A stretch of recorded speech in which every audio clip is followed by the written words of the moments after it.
Our second grip sequence here is going to be either we've lost the grip fight or we're baiting somebody to get a grip on our arm. So this is usually going to happen more against a standing opponent because I'm going to have my hand behind me for mobility and for base, and I'm going to offer my arm so that he just takes the bait and grabs it. This could happen from against a kneeling opponent where I just lost the initial grip. Like he just got me. Either way, what we're talking about is this sort of grip. Well, I either offered him my wrist and he took it in a standing position, or and it could also just be, again, I just lost the grip fight. I was coming in like this and he got a bit of an angle. Like you notice there, all Stephan had to do was go from being really square to having a slight angle, and all of a sudden my palm was pointed the wrong way and he won the grip fight. So this is pretty much the scenario we're dealing with.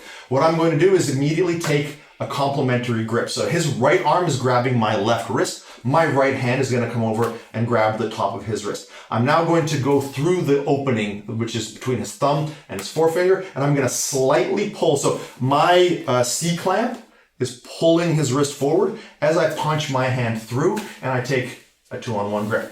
This can be combined, like this by itself can be a kazushi. So I can go like this and just pull, and there's my kazushi. So again, we'll get into stuff like that in the kazushi section later on, but that's pretty much how we go about it. We give him the bait, and then we win the grip fight by re-gripping. So this is predicated on me not grabbing the fingers.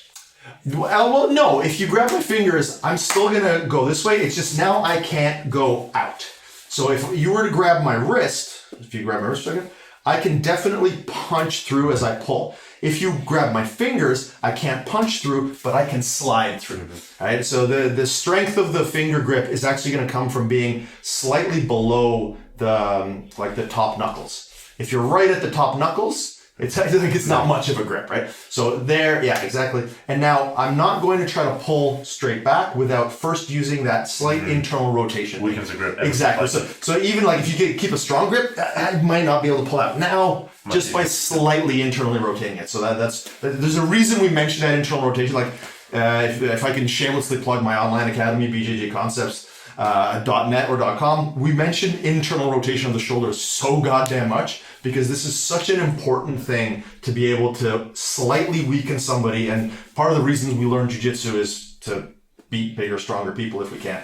So there, I punch at the wrist, at the fingers, I slightly internally rotate and I pull, and now I'm immediately taking that sort of grip, and I can go into that sort of hanging, wrecking ball effect like kazushi. Or if we're dealing with a kneeling opponent, then I'm immediately into my 2-on-1s and I'm attacking the back. I've got myself a dominant ankle. So again, the very, very common, these I think are the reason we started with them. These I think are the two most common ways that I'm going to get my 2-on-1 grip. Whether it's me getting an angle and catching your wrist like in the previous video, or you getting an angle and catching my wrist and then me immediately re-gripping you. That's how we're going to do it.